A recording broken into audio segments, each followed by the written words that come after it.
like trying to look around and see what you're looking at because you're What's all. going on, everybody? Welcome back to the 10-7 show with Tara, Goose, and myself. We are back for yet another Sunday, and we are live. You want to know we're live? Eagles game ain't over yet. No, it's not. It ain't over yet. How would I know that if we wasn't live? There we go. Even though Patrick Mahomes wish it was. He probably does. Still some time left, but we can keep y'all posted. Y'all ain't got to worry about that. We can keep y'all posted. But once again, welcome back to the 10-7 show. We are live here for yet another Sunday to give y'all some of our thoughts, our experiences, and I'm sorry, I just looked down to see what you was doing. I saw like a yak on you.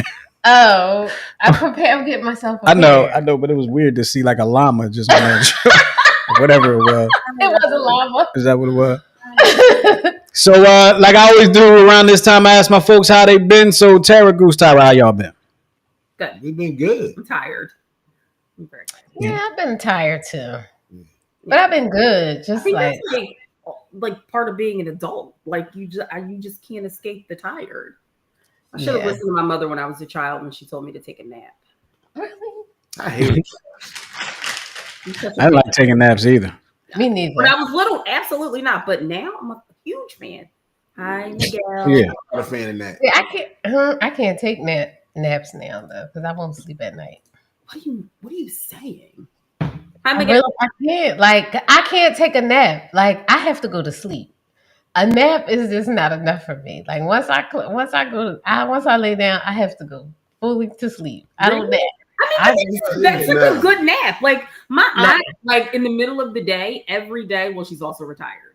Like fully disrobes, gets in the bed under the covers, and for like 2 hours every day. I'm like, I can't wait to retire. Yeah, see, that's what I'm talking about right there. I'm talking full pajama mode. Mm-hmm. Yeah. No, I can't nap during the day. Unless you're sick. If you're sick, you can. But I can't intentionally nap during the day. If I'm sick, then I could nod off or whatnot. But just to like, oh, I'm gonna go lay down, and it's like 1 o'clock in the afternoon. Mm-hmm. I'll lay down and be like, "Why are you sitting here? All the time, you ain't gonna go to sleep." Right. So this went off the rails, Justin. We're all good. Oh yeah, we're all good. I was waiting to see if I was going to get a turn to talk about my nap habits. I shouldn't have habits. How are you, Justin? Are you good? How was your weekend? It was short. Yeah, it was too damn short. Is what it was. Yeah. You know, I don't want to go to work tomorrow. I know. And I got to be there late. So yeah, it's too doggone short. That's how I am. Now I'm frustrated. Good night, everybody. But look, we are going to get the show started. I'm glad everybody is able to take a nap or not. We saw Miguel said he took 2 naps today. So I'm jealous. I can take a nap. I ain't got no problem taking a nap. But we are going to get started with the wood. Well, I guess I got a graphic for it, right? Yeah. With this part of the show, here it is.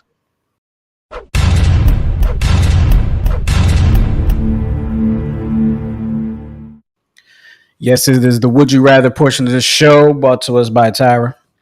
And go ahead, take it away. All right, here we go. So I have my Would You Rather bag of tricks here. And so here we go. And I kept it a little light this week because the last few, I couldn't even decide. So here we go. Would you rather have skin that changes color based on your emotions or tattoos appear all over your body depicting what you did yesterday? I don't want neither one of them. Oh. I'm going to go with the first one. I'm going to go with the skin changing color thing. Yeah, you'd be like a walking, talking mood ring. Or chameleon. Yeah, I like it. I'm doing that. I'm going with that one. Yeah, I'm going with the skin. You don't know? No, I if I have to pick, I'll go with the first one. Yeah. The skin. Yeah. All right. Yeah. Mm-hmm. Yeah. Right. You got a tattoo or you choking somebody. Oh, God. Right, exactly. Be telling on myself. Nah. Right. It's non-violence in this house. I don't know where he gets this stuff from. All right, so here's the next one. Would you rather live in a utopia as a normal person or live in a dystopia, but you are the supreme ruler? No, utopia. Utopia. No. Yes. Please. What is a dystopia? I mean, obviously it's the opposite of utopia, but yeah. Say again. What we living in where now. we are now. Yes. But I'm the supreme ruler? Yeah. Yes. You the rump. You the You rump. have the ruler. You the supreme ruler. Yeah. So everything is at my beck and call? Yes. Yes. I'm taking that. But everything is in disarray, though. I'm gonna say that everything is likely you're the cause. So what? I'm the supreme ruler. Guess what? We have a president of the United States that everything gets blamed on. France got a president, everything gets blamed on. Canada got a president, everything gets blamed on. Mexico got a. I don't care. I'll be the supreme ruler. Y'all can blame me. I'm still the supreme ruler. You said president in your examples. You didn't say ruler. See, that's okay. North Korea got a supreme ruler. Cuba got a supreme ruler. Venezuela got a supreme ruler. And guess what? I'll be the supreme ruler here. Okay. Guess what? I'm gonna take the utopia. I'm collecting all y'all taxes. Come get mine. I got something for the tax collector. I'm gonna send the goons. I'm the supreme ruler. I'm gonna send the goons, the military, the CIA, the FBI, all the alphabets. Well, on my nice little handy dandy would you rather. So with this one, 47% of the people chose the utopia and 53% chose a dystopia. Are you serious? I am serious. I wonder who we got some wicked kings around here. If a dystopia is what we live in now, he rules the world. Yeah. True. Absolutely. All right. But see, on the other hand, you say you want to be the leader, but in a utopia, there is really no need for a supreme leader because everything is great. Mm-hmm. Right. I don't want to live regular. Oh my goodness. I don't. Here's the next I don't want to live regular now. Would you rather be born again in a totally different life or born again with all the knowledge you have now? Second one. Yep. I want to be me, but with everything I know now. Second one. Yeah, I think, I want to be me with all the knowledge. Yes, I guess I'll go with that one. That makes more sense. Okay. So I'm sorry. Oh, no. So in this one actually gives us stats. So 29% of the people chose to be born again totally in a different life. And 71% chose to be born in the same life with the knowledge that they have now. So going back through the question, we had some comments. Miguel said he can do the tattoo. He'll do the tattoo as opposed to the skin changing color. He said, it would just be me sleeping on a bed of pillows, tipsy. No, I guess that's what his tattoos would be. He said he takes the dystopia. Okay. Tanya said I went rogue. You did go rogue. You did. It happened. Miguel said I will be Justin's assistant to supreme dystopian rulers. Definitely need a vice supreme ruler. Definitely need that. Just in case I get taken out. Can I be your press secretary? Sure. Sure, I guess. I don't know. I'm gonna need all that. I'm gonna need all that. Done cuss everybody out for every question. That's fine. No, why you ask me that? That's fine. That is a dumb. And because I'm related to the supreme ruler, I'm not gonna get in trouble. That's true. Miguel said he would be born again with all the knowledge that he has now. Picking up this society that's mimicking exactly what we're living now. Exactly. And we don't like it. That's all y'all doing. Okay. We don't like it. But imagine being the supreme ruler of all this. I don't want to be that. I don't want that. I'll take the. All right, I got one more to close. Hold on, I got another comment. Rob said the second one, born again with all the knowledge I have now. That's also what Miguel said. Absolutely. Well, what most of the majority of the people. All right, so here's the last one. Okay. Would you rather never get a paper cut again or never get something stuck in your eye again? Never get a paper cut. Never get a paper cut. Yeah, I'm going to say the eye. So 78% of the people surveyed said the eye. 22 people said a paper cut. Let me tell you, I get stuff in my eye so often, that sometimes I get something in my eye and I leave it alone. Oh, how you do that? I get eyelashes in my eye every time.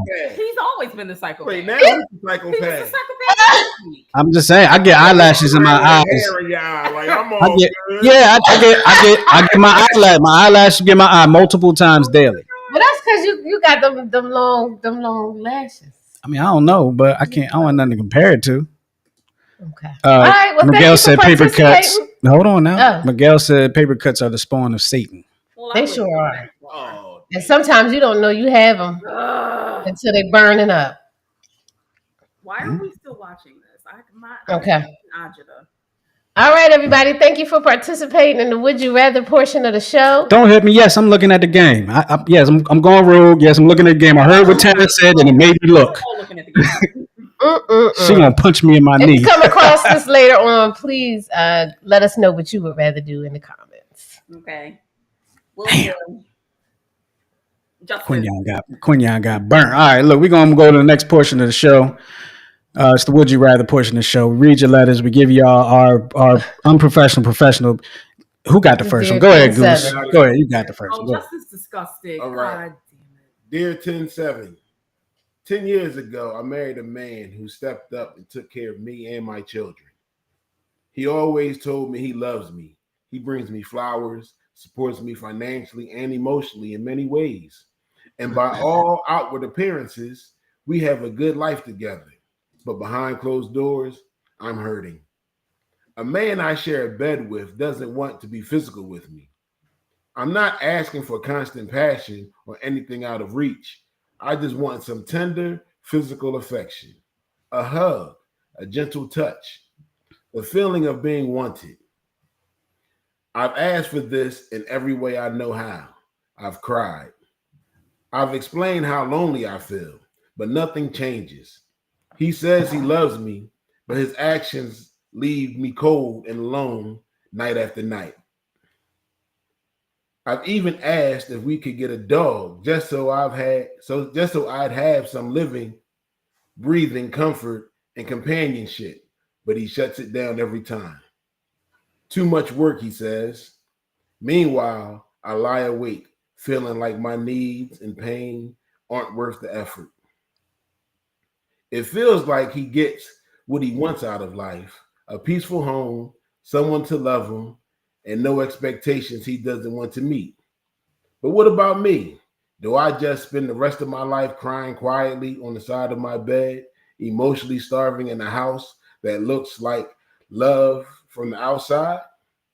Or do I make the heartbreaking choice to leave and give myself even a small chance at finding someone who wants to hold me at night? Leave.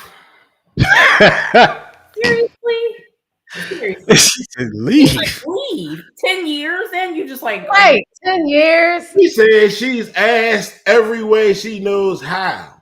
She even was willing to settle for a dog instead of companionship and comfort from her husband or mate. And he said no. Leave.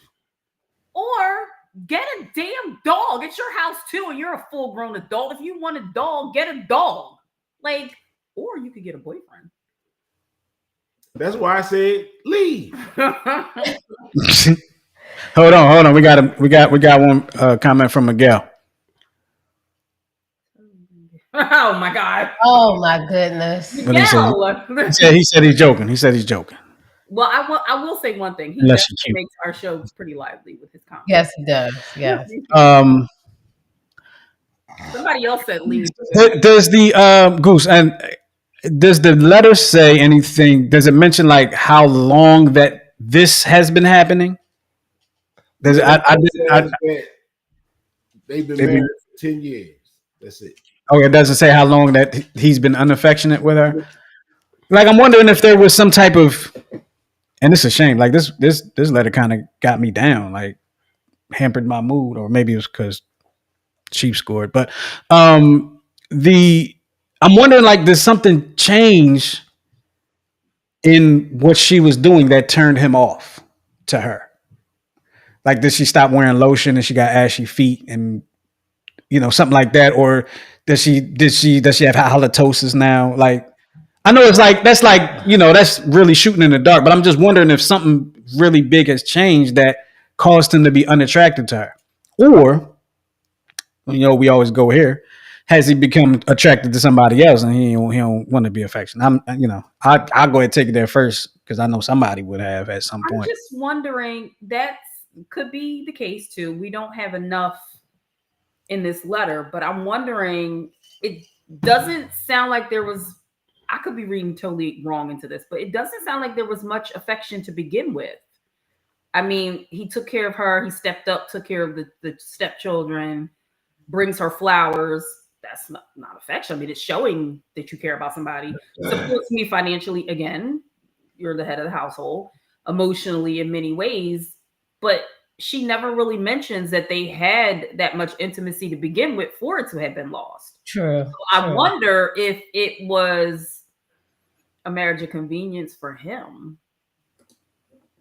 Like, add me, start instant family. I got a place to stay. All I have to do is this little bit of stuff.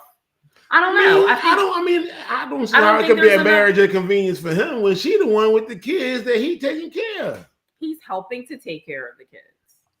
Absolutely. So how is it a marriage of convenience for him? Because I could just be by myself and keep all my money. Yeah, I mean, you definitely could. There's not enough in this letter for me to say, or for me to give advice to you, ma'am, if you're watching this, to say to you, like, where did it fall off? It doesn't, you don't mention that, oh, it was like this in the beginning, or it went for this amount of years and then it just abruptly stopped. I don't know what to say because I don't have enough proof. I say leave. Information.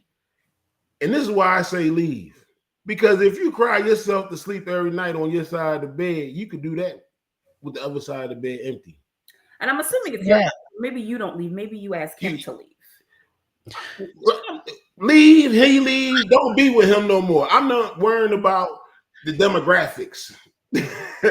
Here's what I was on, and I'm gonna ask you guys this question because I went back and I read the first paragraph. Right, 10 years ago, I married a man who stepped up and took care of me and my children. He's always told me he loves me, brings me flowers, supports me financially, emotionally, in many ways, all outward appearance. But we have a good life together.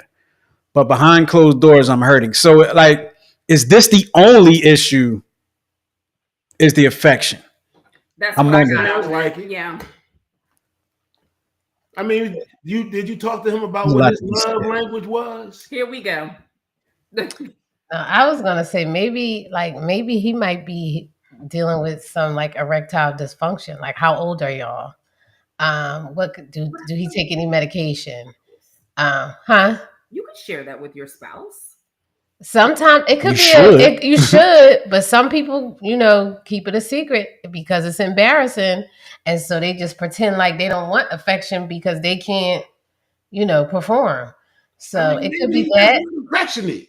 Yeah, and give a pound. And this is what I'm saying. That's what I'm getting from the you don't say that he was, over a he had all this great in the beginning. Right. But one thing that she did say that I thought was like kind of crazy from his perspective, from the guy, she said a hug. Like he can't give her a hug. Like you giving her flowers, but you don't like the usually a hug comes behind the flowers, right? You're giving her flowers for show. Yeah. You're giving her flowers so you don't look like what you are behind closed doors. If she likes the flowers and he gives them the flowers, then the goal is met. What do you two say, Justin and Tyra? Well, Goose says leave. What do you say? What I say? I mean, all signs point to leave, but like when I think about it more, it's like I'm thinking like everything else is good, and it's the affection. That seems like it's something that can be worked out. A discussion needs to be had. Something there. I guess maybe you had the discussion. If you've had the discussion and he still ain't delivering, maybe he's hiding something. Listen, she said he's trying everything. Well, and her last was trying to get the dog. Yeah, Justin. Well, I would say to try to do like a legal separation.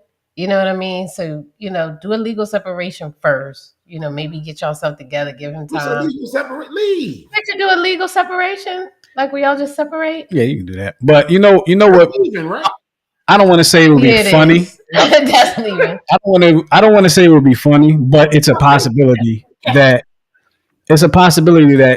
let's say you do get the dog. That dog may not be receptive to you, and you're going to be double. Oh my God, this is going to be devastated. My husband and my dog hate me. damn, that's horrible. True. But you know what else I thought about, y'all? And I was watching something on the internet, but they said this person was saying a lot of times a man won't ask for a divorce because they don't want to look like the bad guy, but they'll do everything to make you go and get the divorce. So like on the outside, it looks like you left them when they was treating you like trash, and like they forced your hand. Oh. They don't look like the bad guy. I also like what Mo Cap said. Mm-hmm. She might have done something unforgivable. Maybe she did. And just not mentioned it in this letter. Yeah, Absolutely. Because somebody earlier said there's two MH said there's two sides to every situation. That is true. So wow, that is very true. Are you completely innocent in this? True. Or do you want to tell us you're completely innocent in it? I mean, you ain't got to be honest with us, but we're gonna give it to you straight either way. Absolutely. Yeah. And good luck. Yes, Being good luck. honest is the best you can do. Go Birds. Wait, are they done? Is it over? No, 35 seconds. That's a wrap. All right, y'all ready?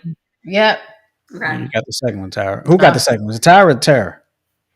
it's me, I think. Oh, it's you? Okay, go ahead. All right. Dear 10-7, my husband and I finally got custody of his daughter, Amelia, 15 days before her 16th birthday. She came to us with homeschooling and little socialization. Now she's 18, and we have gotten her back on track to graduate. But she has completely changed. She plans to move in with her boyfriend and is skipping school.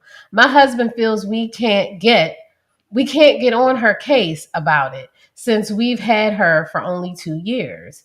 We've had 3 boys who have graduated and 2 girls who haven't yet. We made the boys, his stepsons, go to school every day and live at home until they graduated. We will do the same with our younger girls. 10-7, why is he scared of me? Why is he scared for me to tell Amelia that she can't move out until after graduation, especially not with her boyfriend? How you gonna stop Amelia? Yeah, wow. I mean, she's 18. She got the plan. Yeah. She has the means. But she not asking y'all for no money. And all I'm saying is, all right, you want to go live with your boyfriend and go to school? That's fine. I don't support that, which means I can't support you. Mm-hmm. So go ahead and live your best life. Yeah. She's 18. Like there's ain't like you can put on. And he's probably trying to tell you, leave it alone because she's crazy. Well, I don't know if she's crazy, but if you don't want her causing problems, right? You don't want her causing you problems. Can't fix exactly, and then also you don't. That's what I was gonna say was you don't want her like going off or whatever the case may be, or how some of these teenagers act. That's what I'm saying. He like, man, don't say nothing to her. She want to leave, let her leave. Yeah, let her go. Mm-hmm. And then be a support should she need to come back. Well, I'm telling you, better go to your mother's house. If she was homeschooled, she probably be back. Oh, she's definitely gonna be back. She'll be back. Exactly. That's why I said she gonna be back. She'll be back. And the question is, will you allow her to come back? Yeah. That's the real question. Because I mean, what do parents always say? As long as you under my roof is my rules. Mm-hmm. She wants to get up from under your roof. And by law in this country, she's legally able to do that without any type of repercussions on you. Allow her to do that. If that's what she wants to do, let her learn on her own. She might thrive. She might struggle. But either way, it'll be her choice. God bless you. She's 18, old enough to do it. You. Yes, I'm bless having a moment here. Bless you.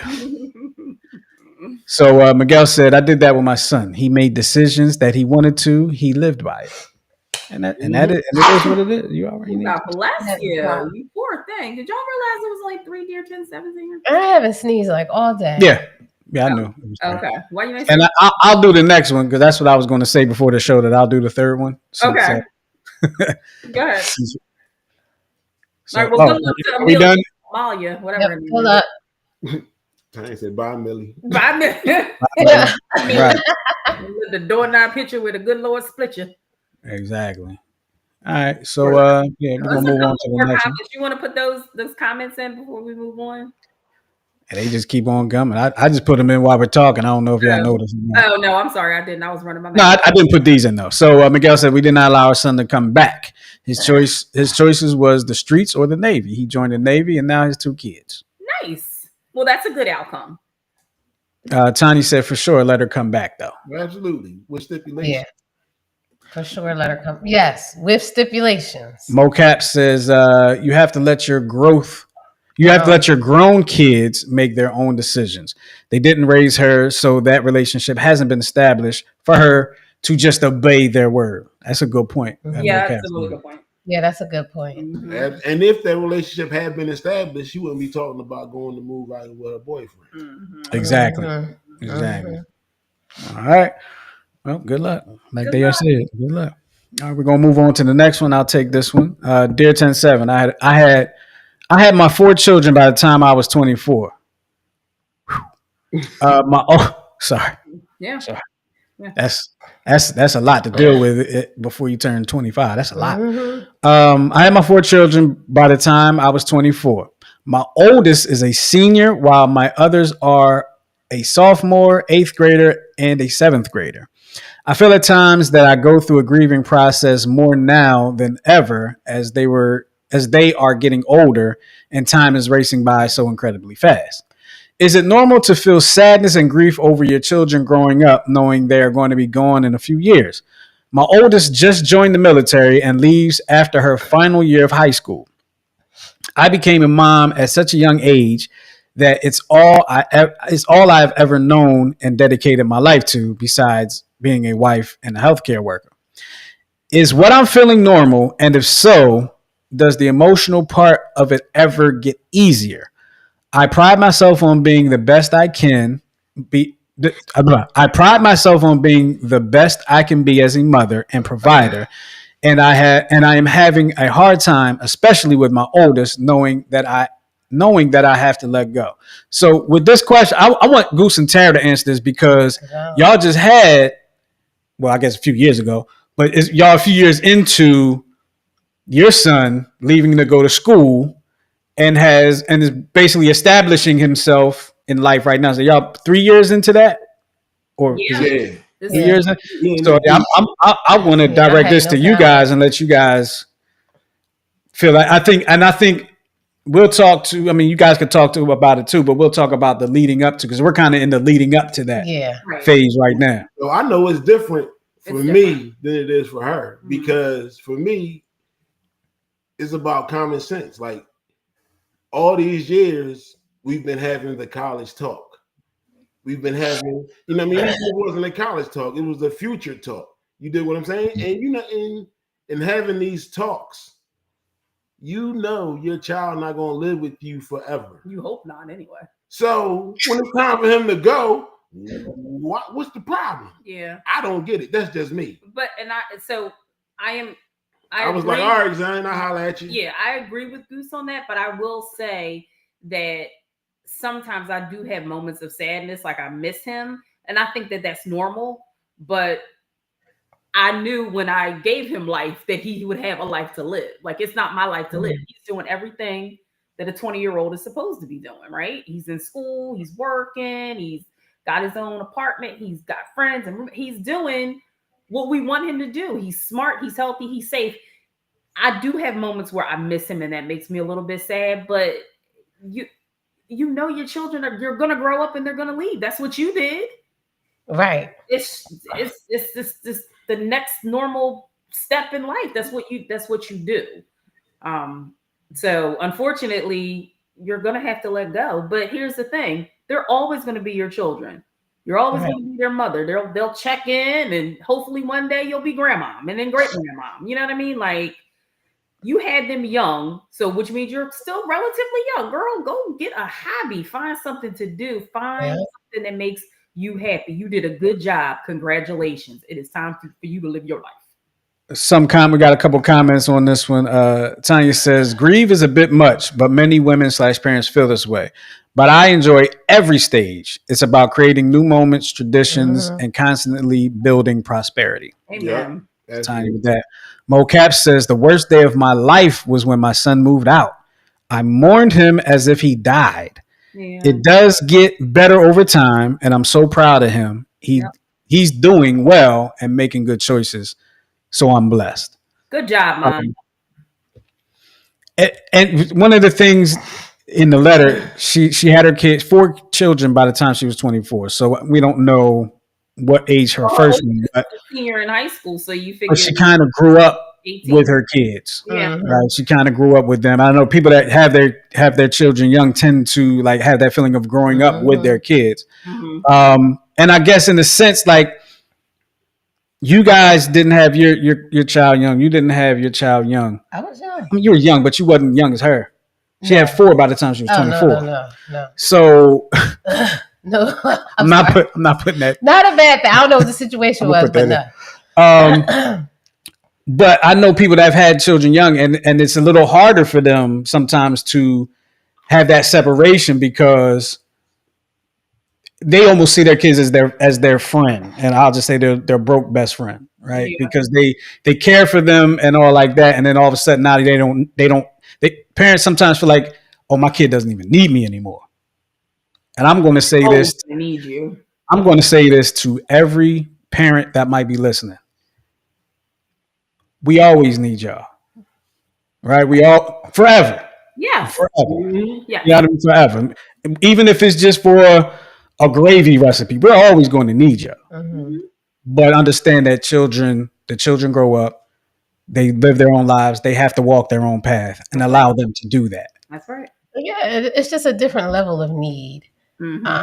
As they grow older and they change, and I know I'm going to miss my daughter so much when she goes off, but I'm preparing myself now for that. And also, like, I agree with what you said, like, find yourself a hobby, get to learn who you are now, do volunteer, do some stuff. What do you like to do? Like, you have to fill that lonely space, because if you don't fill it, grief will. Yeah. And so you have to fill it with something. Read. Get back to read. That's definitely right. I was gonna say go away. Vacations. Ryan has an interesting thought on this situation. He said, "F them kids, raise them up, get them out." Some people are like, "All right, you're 18, get out." Get out. Yeah. Some people are 18. Time to go. Time to figure it out. I don't think that's cool either. Yeah, I don't think that's cool at all. No, it's not. But some people do it. Miguel says, before my son made the decision to finally join the Navy, he was living homeless at 69th Street Terminal for 3 weeks. To see the change he made and the covering over his life was truly overwhelming. Amen. And that's awesome. That's awesome. That's dope. That's awesome. So look, we thank y'all for y'all dear 10-7 letters, and keep them coming because send us some updates too. Absolutely. Updates. So I don't know who was responsible for the videos. Right. Oh, let's get this one comment from Tanya real quick. She says, "I was a young mom." People making the comments. Then an old mom. But one thing my kid's going to do is call me. Yes. Because as I tell parents, you go from being a parent to being their guide. Yep, an advisor. Yep, an advisor. All the teaching that has been done, they shall return it. Yep. So it's very important. So what Miguel said right there, I feel like is very important to highlight. Right, very important to highlight. You go from being a parent to being their guide. Right, like you'll always be their parent, but the parenting role changes. You don't have to carry all that burden anymore. Right. Burden may not be the best term, but you don't have to carry that anymore. You don't have to hold on to that stress. Be the guide. Say, look, let me tell you what my mom says. And I hate it, but I love it at the same time. It's this simple phrase. What you need to do is, I'm like, all right, mom. That's the phrase. What you need to do is, and because I hate when people are like, look, this is what you need to do. But most of the times they're right. Big grown age. Do you say to yourself, "Damn, my mom is always right"? Yeah, I mean, get off the phone like, "Damn, man, she right." Just go ahead. Right. But the other part about your kids leaving home and things is, you spend all this time pouring into your child, right?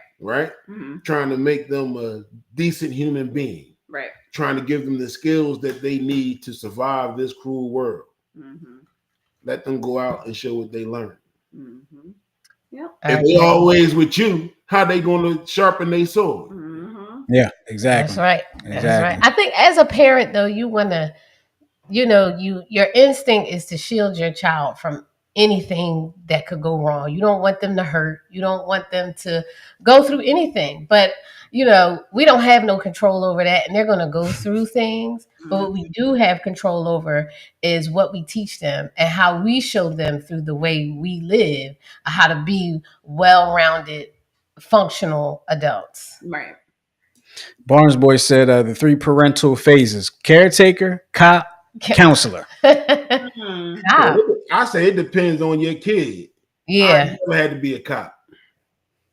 Yeah, I'm not trying. Cops protect and serve. So maybe it wasn't saying you got to be a police to the kid. Maybe you have to be a police for the kid. Like let that one bring a knucklehead in. Guess what? I'm throwing something slow. Yeah. And I say I got something to make it come a lot faster. Mm-hmm. No, I get it. Because I had to be that with a couple teachers. Well, anyway, so our advice to her is let them. Hold on. No, we ain't just going to jump over that. Hold up. What? A couple of teachers? Yeah, because sometimes teachers think that they are super duper smart and the greatest people on earth, but then you got to tell them that they not sometimes.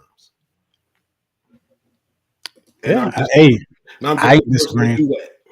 I ain't disagreeing. Sometimes some people have to get knocked off that high horse. I will say I'm so glad that part of our lives. You did what I'm saying. Some people they want to be like, but I'm a teacher and I'm the one. I don't care. Blah blah blah blah blah blah blah blah blah. You're a teacher. You dig what I'm saying? All right. So going back to we're going to move on to these videos. I don't know who was responsible for putting the videos in, but I'm going to go ahead and it was Tara. Okay, Tara. I'm going to go ahead and get these bad boys together. What's this one? What's this one called? Okay, here we go. So do you want to introduce this one, Tara? No, I don't. Just let it play. All right. Here we go. Guys, I dropped it in because I was like, ooh, I feel like we talked about this before, but it grated on my nerves and I wanted to share. All right, let's see what we got here. Okay. Yeah, I'm excited. Oh, thank you. Welcome. Why did you open the door for everybody? What do you mean? It was 3 other women in front of us that just opened. They was ahead of us. But you're supposed to open the door for me. Are you? I'm opening the door for you right now. Do it right now. It was just open. What do you mean do it right? You're just a friend. You too friendly. I don't like how you talking to me though. Because you're too friendly. But you're not gonna try to embarrass me out here in public. Ain't nobody see us. It was real simple. Oh, don't make me mad. Don't make you mad. Do it's not a make first me mad. date and you're getting upset because I opened the door for 3 other women. Oh. How many did you say? It was 3. It should have been only me. You know what? Oh. I'm gonna go watch a movie. You don't have to do anything. Matter of fact, you open the door yourself. How about that? This. Ready to see this movie? Yeah, I'm excited. I'm with that. I'm here for that. I am so proud of this. I'm here for that. Love this guy. I don't even know who he is, but I wish I could shake his hand. I'm like, was that real? Who knows? It felt a little staged, but either way, the situation is worth talking about because I have actually had somebody tell me like, "Oh, you just gonna hold the door for everybody." It wasn't me, was it? No. No, it wasn't me. It wasn't you. But I'm like, yeah, I'm gonna hold the door for the people that's right there. If they more than 5-6 steps away, I'm gonna give it the nudge and I'm gonna keep on going. I would have held it for you, but you're too far away. But I want you to know that. Yeah. I don't see. First, and second of all, I'm sorry, I'm gonna cut you off. But second of all, why was she walking so far behind the dude that 3 other women can get by without? Right. Come on, man. I don't see why she didn't think that was sweet. Like Justin does that all the time. But I think it's a nice thing. Like, people don't do that. So it don't bother me at all. Oh, did you guys catch when he was like, "This is our first date"? Yeah, right. That's why I was like, and the last. That's why I was like, and the last. It's time to roll. And the last. No, I don't know what's wrong with these chicks, but they are all going to die alone. All this It's all about me, and I can't go to the Cheesecake Factory. Okay, die alone. Yeah, yeah. Man, want to hear all that foolishness? It's so much easier to deal with somebody who is just grateful. Oh, we're going to the movie. Cool. Listen, you ain't got to do all that. We can get a pizza and watch a movie at home. I like you're ungrateful, ma'am. So when you're very ungrateful. That's growing old alone, you'll know why. This is why. If you demonstrate that kind of behavior on your first date, no man want to deal with that foolishness. He should have went and caught up with them 3 chicks and see what movie they was going to see. Exactly. See what that life might be like. Yeah, then it would be less of a headache. You see how like grateful she was. Oh, thank you for holding the door, because that's a decent human thing to do, and you, ma'am, are a shit person. Yeah. That's annoying. People like that are annoying, honestly. All right, so we have another one. Is this one a one that you say just play it as well? Yeah, this one sort of leads into our topic, I think. All right, so here we go. I used to be one of these dudes that was like, I'm never getting married. Never. Like when I was 20, I was like, I'm never getting married. I can't even imagine it. Why would anybody do that? Whatever, right? And then I worked at a bar when I was 20. And so a lot of the people that came to the bar and a lot of people that I worked with were older than me. But now that I'm older, they're middle-aged, right? So I see what happens when you keep that attitude, like, I'm just never getting married. No, not me, bachelor for life. I've seen it now, and it's not good. It's actually pretty bad. Because this is the thing. No matter who you are, when you get married, marriage is you having a life partner that can look at you as you get older and be like, hey, that's weird. Don't do that outside the house. Don't embarrass me in front of other people, because they know we're together, all right? I used to be one of these dudes. Oh, God. That's a funny. What's his name? It's Josh. What's his name? Josh Johnson. Yeah. Josh Johnson. Funny comedian. Funny comedian. So, not that it 100% leads into our topic, but like what he said at the end, like when you're married to somebody, you're like, hey, that's weird. That kind of leads into our topic because we're talking about being in a relationship and relationship patterns. So, what were you gonna say, Justin? I'm sorry, I cut you off. I don't remember, but I'm just thinking about like Tyra and I feel like there was one time during our tenure. I just say our tenure. I don't know what it's called, but I think I was wearing something. I think we were about to go out or something, and she was just like, "That is that what you're wearing?" And that made me think of where he's like when he said, "You're not gonna go out here and embarrass me." I was like, "Yeah, maybe I should change up a little bit." Right? Like, maybe don't worry about it. It don't matter. I'm telling the story on the show. Right. So it was just like that happens. Right. That happens. It does happen. I'm trying to think. Do we have any like? Well, do I should say, because you're perfect. Perfect. Do I have any like weird little quirks or idiosyncrasies that might cause? I do. No, don't do that outside. I don't think I do. Well, I do. You do what? What do you do? Oh, y'all know I got sinus problems. And I have a snort. Justin be like, yes, listen, I can't hear the TV. It's true. It's very true. I can't hear anything. You can't hear anything else. Anything. I'm on my phone this close. That's hilarious. Here. That is don't do that in public. Ruin the movie for everybody.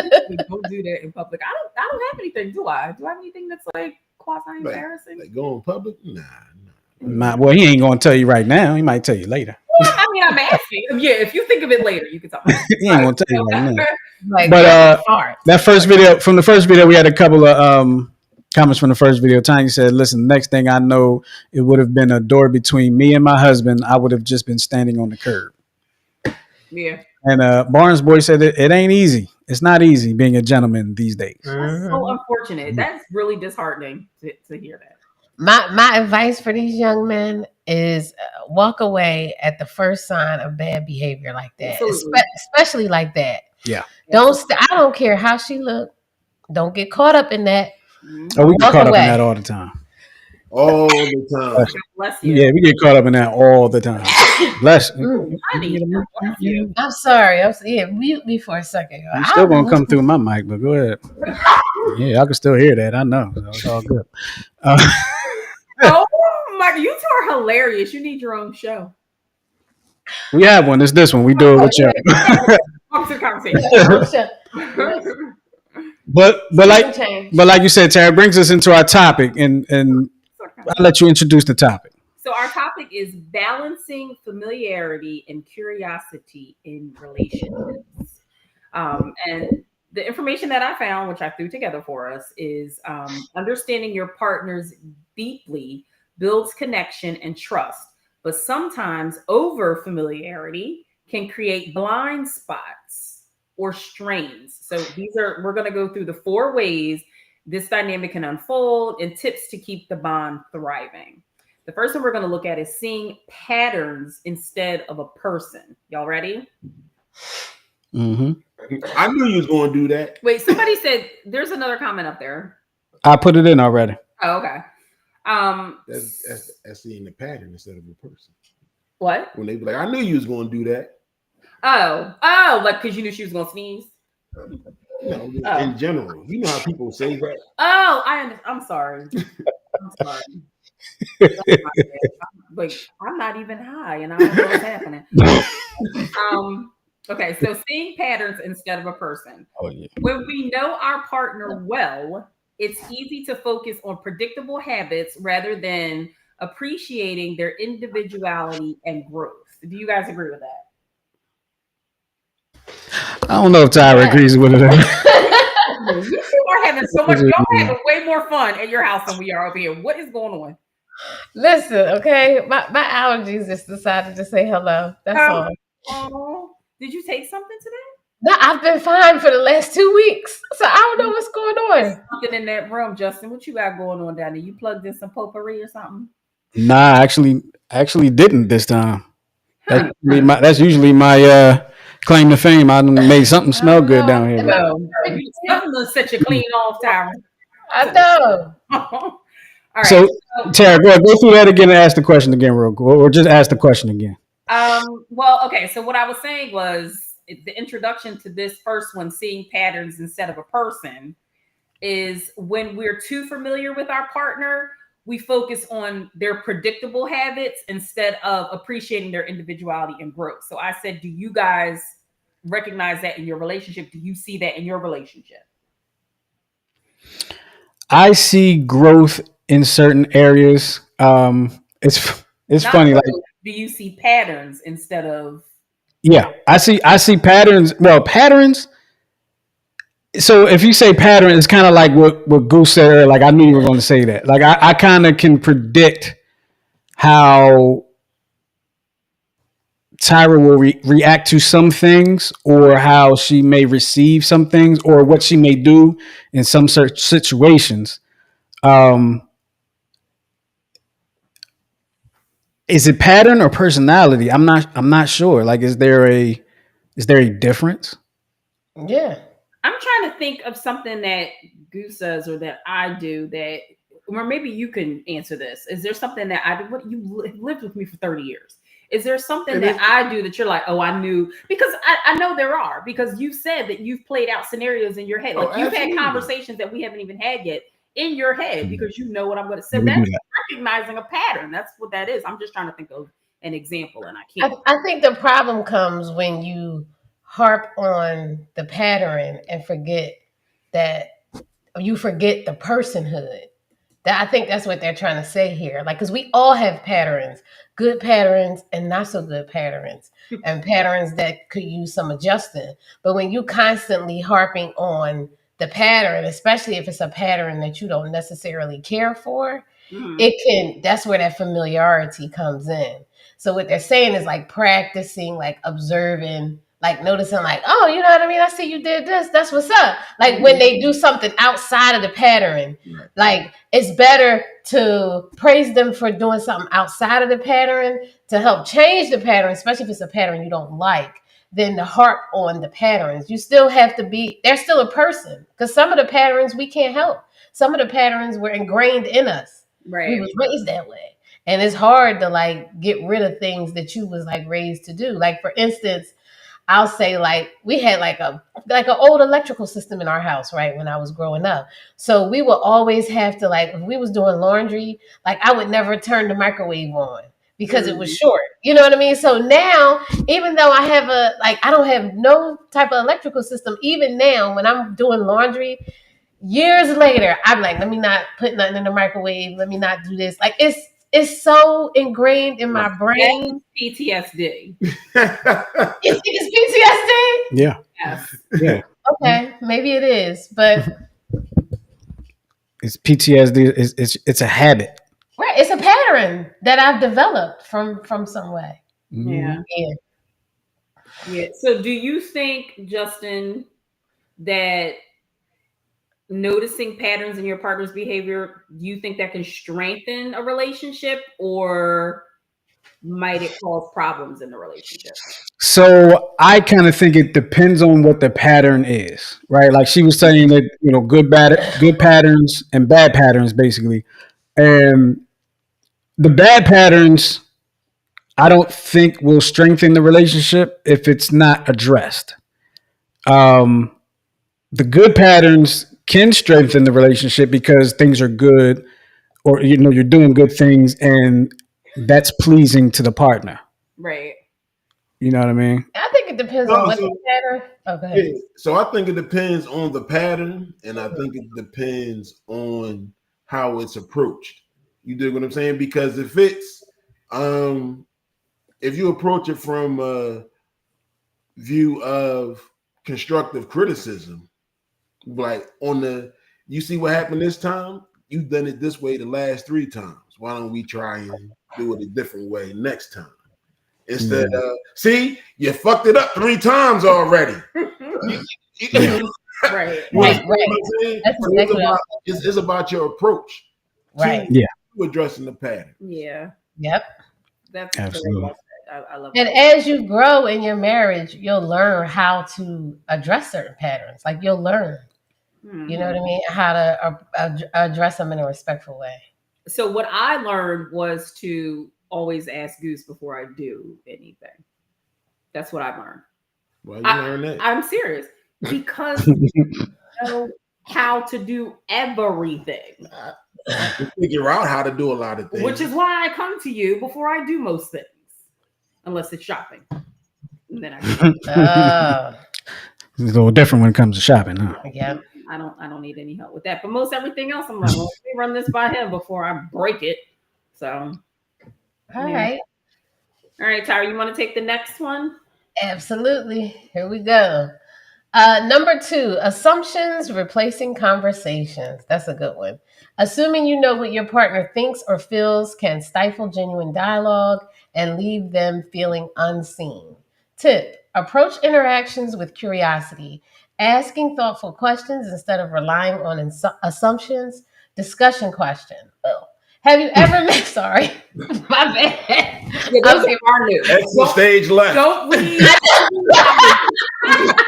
I'm Ron Burgundy. Right? Have you ever made an assumption about your partner's feelings or reactions instead of asking what happened and what did you take away? Why are you looking at me? You asking them. I'm waiting for you to answer. Have you ever made an assumption? Yeah. Oh, absolutely. Assumptions. Absolutely. I think that's human nature. You can't hope. I want to tell you an assumption that I made a few years back. It was a serious assumption, but here we go. A few years back, a friend of mine got COVID. And I want to say I was around that person before they knew they had COVID, right? Okay. And person got tested, told me they had COVID, right? And y'all know how Tyra is, right? Y'all know how she is, right? I'm just talking to them, not the people. I'm just talking to Goose. Oh my goodness. So I went and got tested for COVID. I ain't said not a word to Tyra. I didn't say a thing. I went and got tested, and I ain't say nothing to her until it came back negative. I ain't gonna hold you. No, you told me you were getting tested. I told you after I got tested. Oh. Because here's the thing, like Tyra, when COVID first happened, right? Like we were like everybody wiping down envelopes, wiping down whatever come in the house, whatever. Right? I did not want to be that person to bring COVID into the house the first time. No, you did. Because you were in 20. I would not have heard that because I was the work I was doing, I was around kids. I was not going to hear the end of it, and I did not want that to happen. Mm-hmm. Now, fast forward to earlier this year, or maybe last year. Now, the youngin had COVID a couple times. We didn't get it. No. Right. But she did.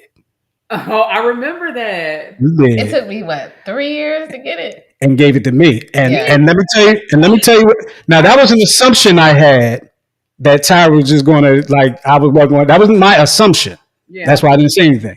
Right. But you gotta know how happy I was. Not that she had COVID, but she was the one that brought it in the house, and it wasn't me. Yeah. Oh yeah, I was celebrating. Thank God. Because y'all don't know how to let things go. Who is y'all? Women. Who?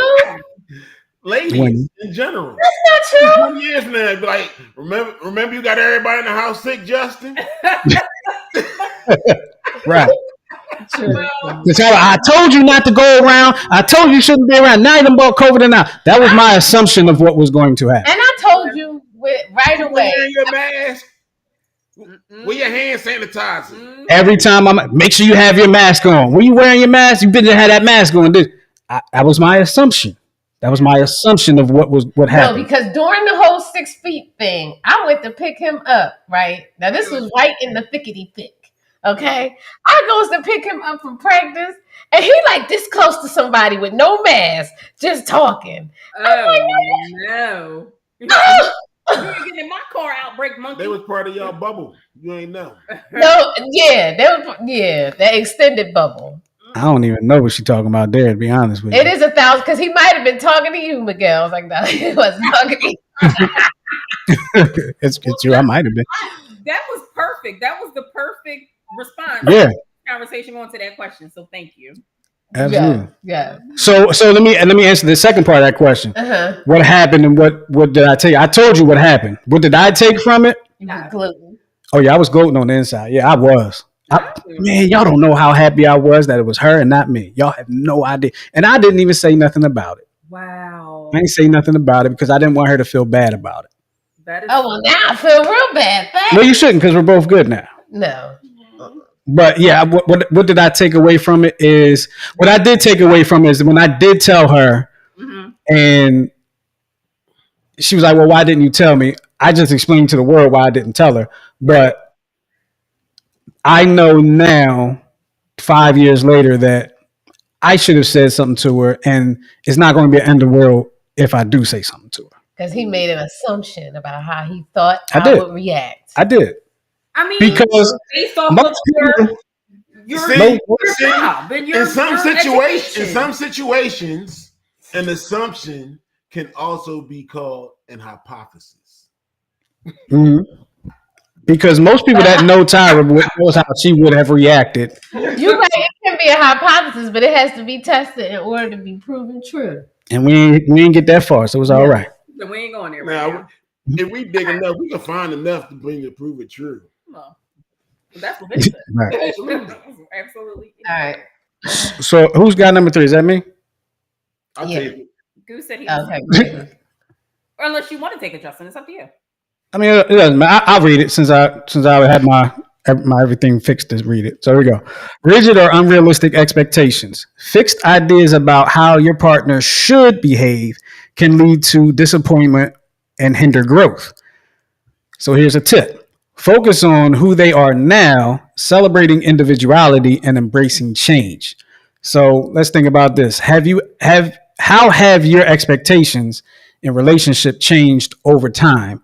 And what challenges has that created? That's an interesting question. That's actually one that I didn't read before the show, and I'm just realizing that right now. Yeah, I don't think it's rigid or fixed, maybe, or unrealistic expectations. I think it's about discussing those expectations because you may think like that your partner knows something or know to do something a certain way or whatever, and they may not even be like they may not even know, but you have fixed in your idea about how they should respond or how they should do something instead of, and you may not have even ever said anything to them about it. I think it's more of those unspoken fixed ideas that we're expecting them to like read our mind. Yes, I will. Here's what everybody's laughing at. So Tanya knows exactly what I'm talking about. She said, "Yes, Ty will start running down CDC facts on." Yes, she will. I believe her before I believe the CDC at this point because that's who I call when I be like, "Girl, listen, my symptoms." It's true. It's true. Tyra is my personal physician. She's the WebMD. Even my mom be like, "Call Tyra and ask her what this means." Expectations.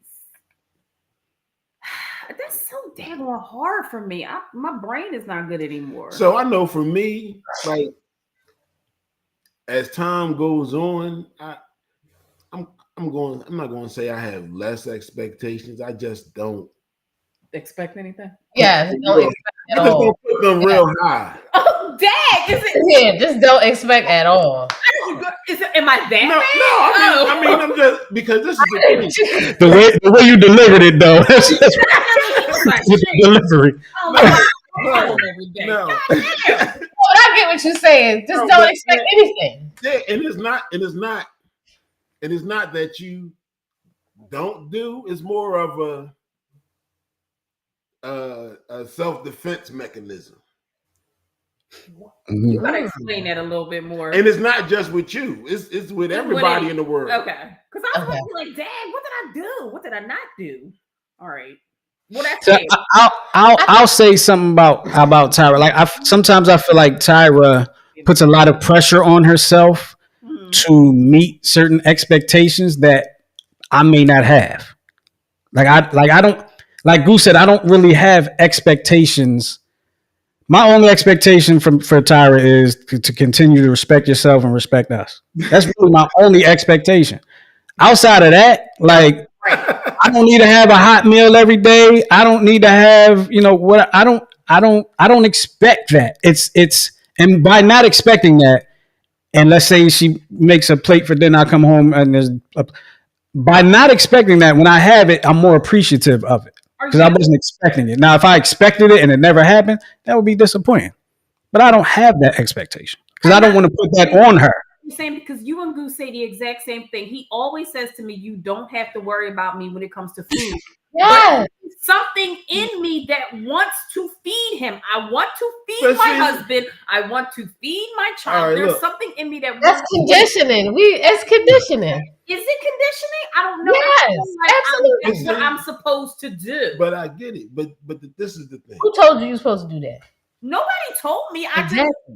Nobody told. But you know what? Here's the thing. I like to eat dinner. He's my husband. I want my husband to eat dinner with me. So I get it. But then you be trying to figure out what to make that everybody could cook. So I'd be like, listen, if I take myself out the equation, it's just that much easier. You like the other day you made chicken and dumplings, right? Whoa, I mean, it was good, but I don't like cooked carrots. So now I'm eating around the cooked carrots that you put in. I didn't put a lot of carrots in it. You don't matter. Christian do the same thing. I told her just take them out. Take them out. No. You did what I'm saying? So that's why I'm like, don't eat. And then you go, oh, what we gonna have for dinner? I'm like, who cares? I have me a peanut butter and jelly sandwich. But I like to over here. I gotta cook for somebody. That's all right. I'm gonna start cooking and taking stuff to Justin and Tyra. They'll eat it. Listen. I will. I will. But you say, and Ryan too. I'm gonna call Ryan. I didn't say don't cook. I said you don't have to. I know I don't have to, but you don't understand the difference. No, I understand the difference. Right? And you make it seem like I don't appreciate it. No, I know you appreciate it. But if I'm telling you that, if I say, babe, you know what, you ain't got to work no more at all. Okay. Listen. You see how easy that shit was? Different. So quick. That's not different. No, it is. It is. I typed my letter up so quick. Listen, I'm not coming back. Different. You know. I just took it off your plate. If you want to put it back on. Well, it doesn't matter. Yeah, that's true. That's true. I'm cooking and you're eating, and it's just that simple. All right, who got the last one? Goose is gonna do the last one. Taking each other for granted. When you think you know everything about your partner, it's easy to overlook their daily efforts or stop expressing appreciation.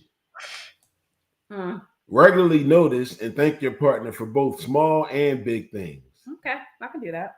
What helps you avoid taking your partner for granted in everyday life? Doing things for myself. But I do thank you, don't I? Every time we get home safely, I say thank you. He always opens the door. I say thank you. You know, he does little things that I'm like, okay, you got me something to drink. Cool, thank you. Tyra does that with me. Like I'll do something. And oh, thank you for washing the dishes or something. And I'm like, yo, you ain't got to thank me. Like, sure, she does. No, she don't. She don't have to thank me for. I mean, it's nice. It's a nice gesture. Have to do it. Like even if I ask, you don't have to do it. Yeah, I don't have to do it. I ain't got to do nothing but stay black and die. But that's what they said. But at the same time, like let's put it like this. Let's say all the equipment down here is dusty, and Tyra comes down here and dusts it off for me. I'm gonna say thank you because really all this stuff here is my responsibility and not hers whatsoever, right? But dishes is a shared responsibility. Yeah. So it's like if she says thank you to, it's like I did something that I didn't have to do, which I didn't, but it's something I did. It's like I did something that she was going to have to do, but I did it instead. Whereas if she were to dust this stuff off, this was something that I should have been doing, but she did it for me, and I'm gonna say thank you. Right. I say like what helps you to avoid taking your partner for granted is just to always like find gratitude, not just like in your partner, but when you start finding gratitude in other areas of life, you'll start noticing and be more have more gratitude towards your partner. So I think like that gratitude is like a life thing. And that's, you know what I mean? And it spills over into the relationship. Right. That's fair. Yeah. I agree. I agree. So. All right, so we had a couple comments on the last one on the rigid or unrealistic expectations. Tanya said, yes, it's conditioning, but also I'm never mowing the lawn, shoveling snow, and so on. So if hubby wants a sandwich, hubby get a sandwich. Okay? And Mocap says, you care about your husband and children, so you want to care for them. That may just be the way you show love, and there is nothing wrong with that. Nothing at all wrong with that. Right. Nothing at all wrong with that. And that's just how I was raised. Like I always say thank you to strangers who like open the door and everything. Like I just was raised. Oh yeah. But that's also not a shared responsibility. No, it's not. You know what I mean? Yeah, I say thank you to people that hold the door for me as well. Because they didn't have to do that. Because when somebody don't hold the door open for me, I like now you know I was I let it be known. Like, you know, I'm petty. So, you know, I let stuff be known. Yeah. I just leave it at that. Your mom.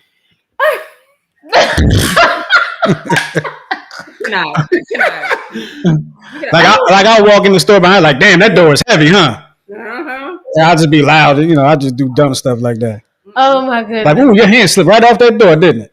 You're so silly. Listen, Miguel, if you still watching, start typing. I know. If you're ready, if you get your thing in. So. Oh man, that was funny. Yeah, I got mine. Mine is sweet. Is it time for the final twist, or are we still talking about this? No, it's time. That was the end of our topic. Thanks for coming to our TED Talk. Yeah. If you have a final twist, go ahead and put it in the chat so we can read yours. We're talking to you, Miguel and Ryan. Yes. Yeah. Our final twist is go Birds. Go Birds. They did win. Right? Oh yeah, go Birds. That was a good one. That was a good one. Yeah. That was good. Yeah. You got one? I'm thinking. I'm finding it. Tara, you got one? I'm finding it. Huh? You can go. You know what? No.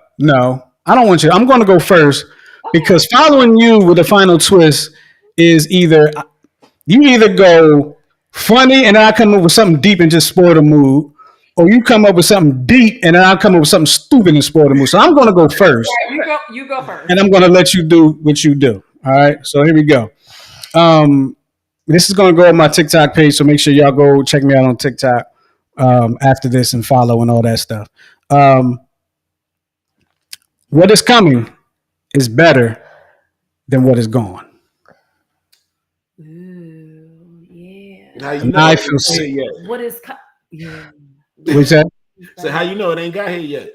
Why you trying to break his high? Like No, that's 2 out of 3 weeks you done did that to me, man. I got to get a goose-proof final thought. I got to find something. Before you read it on air, there you go. That's what you got to do. I'm gonna just be last, and then as soon as I read it, we going off air. Yep. So go ahead, Tara. Okay. Well, hold on. I'm gonna do this. Before you go, Miguel has said the Mexican word of the day is body wash. Oh my goodness. Body wash. Body wash, y'all. So go ahead, Tara. Okay. So mine's is our existence is not defined by their chaos, but by our brilliance, creativity, and legacy. So my advice to you all is protect your peace, pour into your joy, keep building, loving, and rising, because our power is in thinking, not in carrying burdens that were never ours. All right. And that's why I went first. There you go. Did you go already? I don't have one. All right, so see, I didn't assume, but I knew the pattern of her facial expressions, and I knew that she wasn't something to read. That's because you know your wife. That's right. I love it. All right. So while we're still waiting on Miguel, we want to thank everybody for joining us on the 10-7 show with Tara Goose and myself. Make sure you share us out with your friends and family and let them know we're having a good time over here, and just come on and join us over here. Let's have some fun. And make sure you subscribe to the YouTube channel. All right. So Miguel says the Mexican word of the day is body wash. And so he used it in a sentence. You got to say it that way, though. Can I say it? I can't go to the quinceañera because nobody wash my kids. Nobody wash. I love Miguel. Oh my goodness. Yes. Yes. Oh my goodness. If you were referring to me, that was a message. Yes, it was. And I'm glad. Which is why I went first. Mine wasn't all that deep. It was a quick sentence. Next week I'll be silly. All right. So, okay, I'll keep that in mind. I'll make sure I remember that. So we're going to get up out of here. We appreciate y'all hanging with us here on the 10-7 show with Tara Goose and myself. We'll see y'all next week. Eagles don't play at 4, I don't think, so we'll be good to go. All attention will be with you. All right? And with that being said, we're going to get up out of here. Like I said, we appreciate y'all, and we'll talk to y'all next week. Be kind, people. Bye. Go Birds. Go Birds. Go Birds.